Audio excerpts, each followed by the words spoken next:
Welcome to History of Abnormal. Tonight, The Laughing Death, the channel where we uncover the hidden, the unsettling, and the extraordinary stories the world tried to forget. Tonight, we tell the story of a man whose laughter never ended. Not the laughter of joy, not the laughter of comedy. This was a darker sound, an endless echo of something trapped inside his brain. A sound that began as chuckles, grew into uncontrollable fits, and ended in tragedy. This is the story of the man who couldn't stop laughing.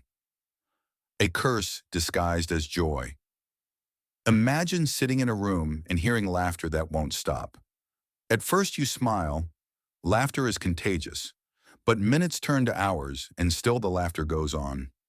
His face reddens, his chest heaves, tears roll down. But the sound does not end. Neighbors thought he had lost his mind. Some whispered that he was cursed, possessed by spirits.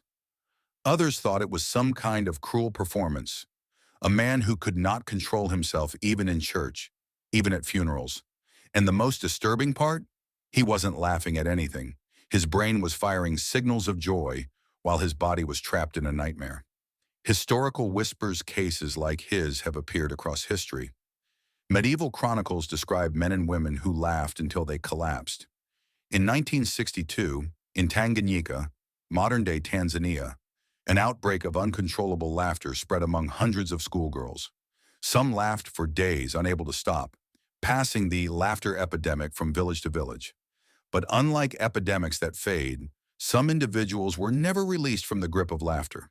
Their condition was not spiritual, not psychological, but deeply physical.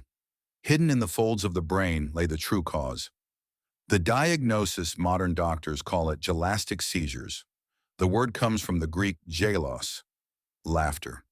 These seizures are not jokes, but bursts of electrical chaos in the brain, usually caused by a tumor in a tiny region called the hypothalamus. When the tumor, called a hypothalamic hamartoma, fires, it hijacks the circuits of emotion. The patient doesn't feel joy, they feel helpless, imprisoned by their own body. Their mouth twists into a smile, their lungs force out laughter, but inside they may feel fear, sadness, even despair. Imagine laughter stripped of meaning. Only the mechanics remain. The man behind the legend. One of the most haunting cases involved a man in his 20s. His family said he was once quiet, reserved, even shy. But then came the attacks. At first, he would laugh for a few minutes, shrug it off, and return to normal. Soon the fits lasted longer. At work, he collapsed into unstoppable laughter until colleagues called emergency services. Doctors first thought it was hysteria. Psychiatrists tried therapy. But scans revealed the truth, a mass in his hypothalamus, firing without mercy. Surgery was dangerous. Medication barely slowed it. He became known in his town as the Laughing Man. Children mocked him. Strangers crossed the street. Behind closed doors, his family said he often wept after the laughter ended, ashamed and exhausted. His ribs ached. His voice grew hoarse, but he had no control. A question for you. If every laugh you gave was no longer your own, if your joy was stolen and turned into torment, where would you fear the most if a seizure struck and you burst out in uncontrollable laughter? The science of endless laughter. To understand his suffering, we must look deeper into the brain. The hypothalamus sits at the base, regulating hunger, sleep, and emotions. When malformed, it creates storms of electrical activity. In gelastic seizures, those storms spread into networks tied to mirth. The body laughs, but the soul does not. These seizures often begin in childhood. Many patients are misdiagnosed as behavioral problems, class clowns who won't stop laughing. Only later do doctors realize the truth. Each fit is a seizure, each smile a symptom. The cruelest twist is that laughter itself damages them further. The constant contractions strain the body. Some patients gasp for breath, collapse from exhaustion, or suffer cardiac arrest. The very act we associate with life and happiness becomes a weapon turned inward. Stories from the shadows. In online forums, families share heartbreaking stories. One mother described her child who laughed more than 100 times a day, not at cartoons or jokes, but in terrifying bursts that left him trembling. Another wrote of a teenager who couldn't attend school because his classmates mocked his creepy grin, not realizing he was seizing. In one case, a young man was said to laugh uncontrollably even during intimate moments, leaving him isolated, unable to form relationships. Rumors spread in his community that he was insane, cursed, or pretending, but behind the whispers was only illness. Laughter as isolation society expects laughter to be joy. When we hear it at funerals, at tragedies, at inappropriate times, we recoil. For those with gelastic seizures, every fit becomes a social death sentence. Friends drift away, employers let them go. Even families struggle, torn between pity and frustration. The man who couldn't stop laughing became a prisoner, not only of his brain, but of the reactions of others.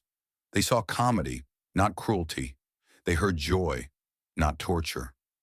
The tragic end over time. The seizures grew worse. His body could no longer endure the constant storms. His laughter turned into choking fits, each one threatening to stop his breath. Despite surgeries and experimental drugs, the tumor remained. One evening, during a particularly violent episode, his chest convulsed until his heart faltered. The man who had laughed more than anyone else in his town, perhaps more than anyone in history, died in the grip of a sound no one could mistake for joy. His laughter ended not in relief, but in silence. A second question for you. If laughter, the very thing that connects us as humans, turned against you, would you hide from the world? Or would you show your face and risk the stares, the whispers, the fear? The legacy of the laughing man doctors still study gelastic seizures today. Surgeries now remove hypothalamic tumors with lasers or endoscopic tools. Some patients find relief, others continue to struggle.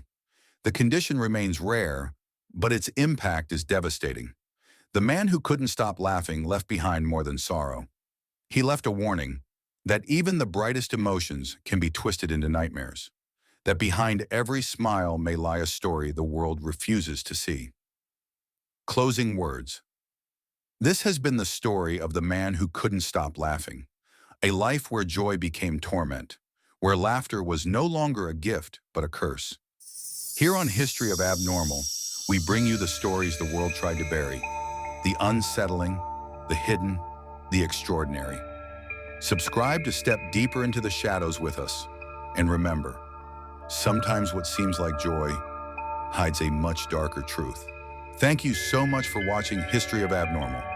Don't forget to share this video, leave a comment below, and press that like button to help us with more stories. Thank you for your support.